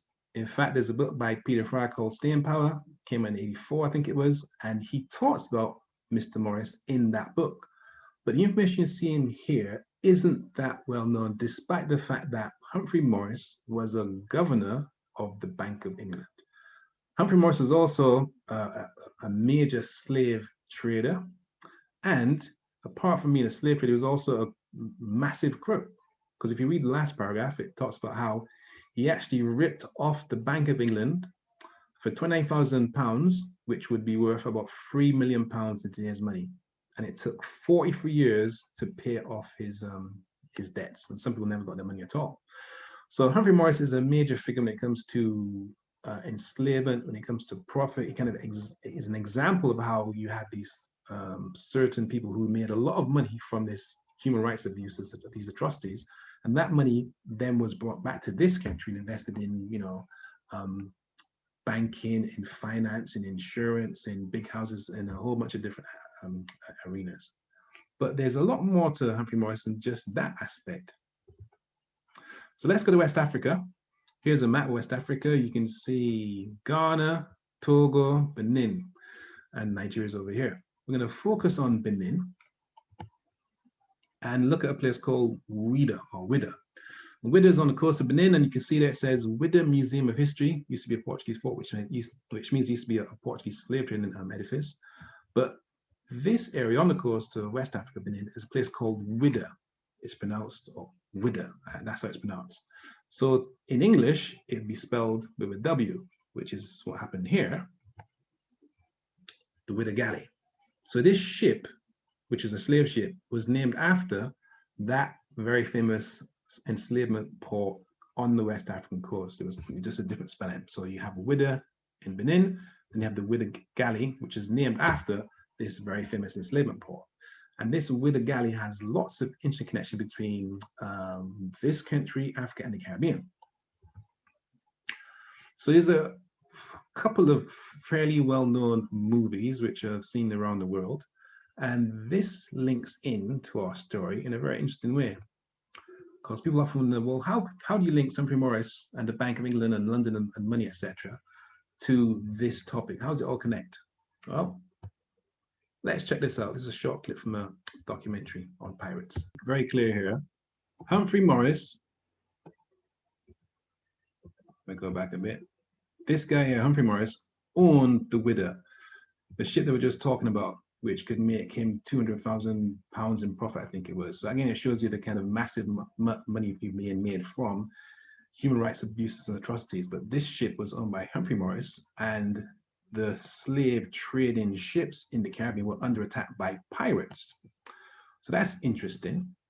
And as he says there, or he says, there's no way my ship will be attacked by a bunch of pirates. Well, guess what? Alexander Prince was the captain of the Ouidah when it had just left Jamaica, and something happened to it. I should talk about a couple of pirates that are relevant to this story. So there's Black Sam Bellamy, who's not black, but he's called Black Sam. There's Black Caesar I, who used to be the second in command with Blackbeard. There's Black Caesar II, who used to hang out in Haiti. And then there's Blackbeard himself, who also is not black, if that makes sense. So Captain Black Sam Bellamy had a secret weapon.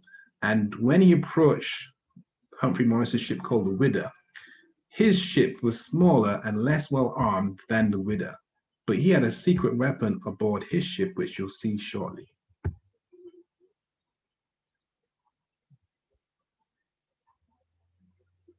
So the hold of the Ouidah was full of gold. I wonder where that gold came from. And quite apart from that, we just heard that Captain Sam Bellamy's ship took over a much larger, much better armed ship than his ship was because of the African people on board his ship. And the point of this is that there were free African men on those pirate ships. So you had black pirates in the Caribbean, in real life, not in the movies, in real life. And these black pirates were attacking ships full of enslaved Africans and freeing the enslaved Africans, who then went on to become pirates as well. And that's quite apart from the Africans who were on plantations who ran away and sometimes joined these pirate crews. So the ship the Ouidah is a really famous shipwreck in certain circles. It's very well known amongst people who are into shipwrecks, etc. So back in 2011, it was on the front cover of National Geographic. There's a whole industry around the Ouidah and its wreck and its history. And in fact, there's a pirate museum named after the Ouidah. In fact, the Ouidah is such a famous shipwreck. It actually has its own museum because it's the only authenticated pirate wreck in the world. And the guy in charge of it, a guy called Barry Clifford, has been doing research on the wreck of the Ouidah and the crew of the Ouidah for about 30 years. He spent 5 years trying to find the wreck in the first place. He spent 30 years researching that ship. And he's come up with a whole bunch of information about black pirates in the Caribbean. This is Barry Clifford speaking about black pirates and also the gold which was found on some of those ships. So that's just a little bit about pirates, because many people have watched that movie Pirates of the Caribbean, but I'm not sure they were aware of the background of the real history of these black pirates, these African pirates who were in effect rescuing enslaved Africans and then sharing the profits which they took from the slave master. An amazing story, not that well known, but now some of us know that story, can pass it on. Silver. Have to show appreciation those who came before me, before us. There's a guy called Nick Draper who has written or co-written both those books on the top there. He was the person who actually assisted us with having this event in the very first place back in 2013. He said, yeah, well, he'd do it, and he'd come down and bring his crew, and that was back at Burpick in 2013. So I have to shout out to him because this is the root of this event is back in 2013 when he said yes. And I think at that time we had about 200 people in the room, whereas now we have 2,000 people want to attend this event. On the bottom left-hand picture there, that is to the left of, sorry, Angela Davis has the microphone. To the left of Angela Davis, no pun intended, is Professor Catherine Hall, who's another major contributor to the whole LBS program. And the man on the right-hand side is called Nia Amara, and he's the person who actually assisted us to get the venue for free at Birkbeck back in 2013, because one of the problems we had was that we couldn't get venues to host Black History events. It was very difficult. And he, with the help of a sister called Patrice Puddington, assists us to do so. So I have to kind of show respect to people who helped us to do this event in the very first place, and then to have it happening even now. And some of the stuff has been taken from our book, Black History What's Known in Volume 1, which is coming out from Jacaranda Books this year. So basically, some stuff here today is in our book, coming out in a couple of months' time, and it's called Black History What's Known in Volume 1. And finally, this is happening, and it's a fundraiser for Sarah Parker Remond.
Beautiful day, very nice. We had the weather, the warmest day of the year, so yes, beautiful. Really enjoyed it.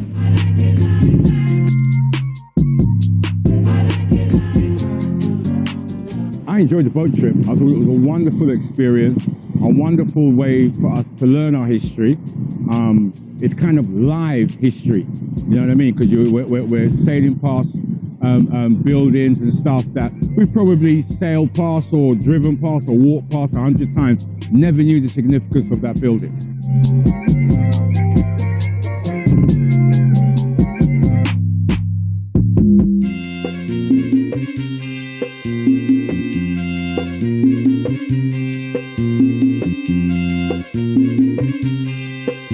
I'm just blown away by the boat trip, I really am. I didn't understand that it was actually picking out all the historical contributions that our people had made along the river and what it all meant. I didn't understand that that's what was happening. People got what they wanted. It was a beautiful day, beautiful and sunny. So people had that. There was the river. There was a bit of drink at the bar. There was loads of information from SI. And the characters were amazing. So yeah, it was great. I would recommend it to anybody to come. All right, so that's it from me for this section. Let me check in with Matt and Rachel. Have you been dealing with any questions while I was talking? Hey there. Yes, I've been trying to answer some questions on the chat, but I think they're mostly about links that I put into the chat. Okay, cool.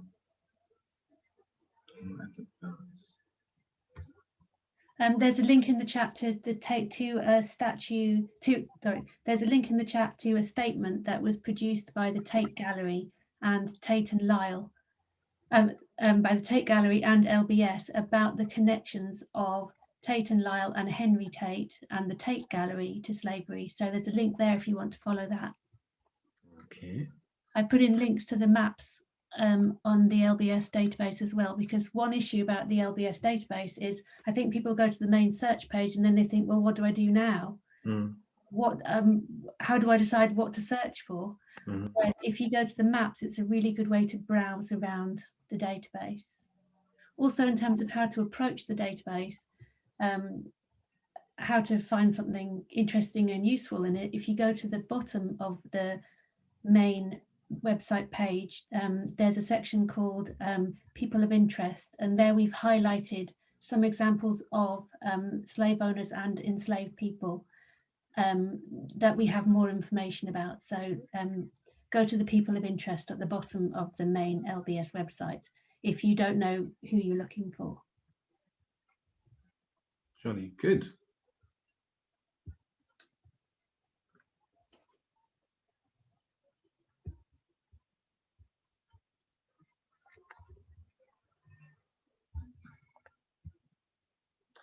All right, so I think at this point, let us take a couple more questions just in case. As I said before, there's a whole bunch of questions in this chat box. We can't answer all of them.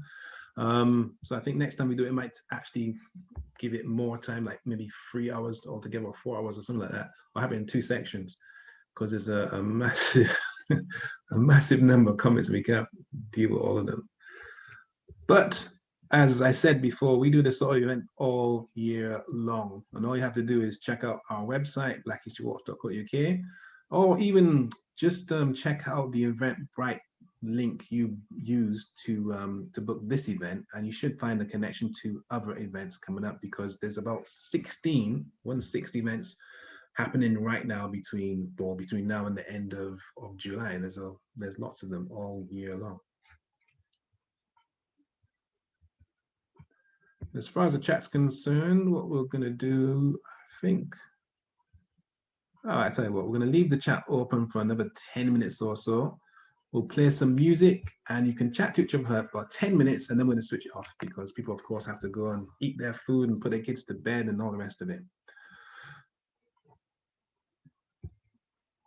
So thank you to Rachel for all of your research. Actually, Rachel, how long have you been working at LBS? You're muted, I think, at the moment. 11 years. 11 years. Okay. And actually, that's a good point, though, because in those 11 years, what's the most amazing, surprising, interesting thing you've discovered from your research in 11 years? The biggest, the change in the profile and the public understanding of the legacies of slavery, I think, has just been extraordinary. I don't mean about people who are particularly interested and will join an event like all the audience here today. I mean people who would think this has nothing to do with us. The way that has changed in general public opinion, there's been a lot of pushback from that, but that change is still happening, and it's carrying on. It's still going on. Okay. In terms of my favorite people in the database, there are so many of extraordinary stories, and the best thing about it has been the connections with people who are tracing their own family history, because the people we know most about in the LBS database, it's because people have sent us their information. So it's self-taught historians tracing their own families and coming up with wonderful details, and then us benefiting from that. Brilliant. And also thank you for staying on, because we weren't supposed to go until 8:45, but that's how it's gone. So thank you very much for that, Rachel, and we'll be doing stuff in the near future. But for now, yeah, you can switch off your mic and camera. We're going to play some music. We'll leave the chat open for another 10 minutes or so. You can chat to each other, and then we're going to switch off in about 10 minutes time.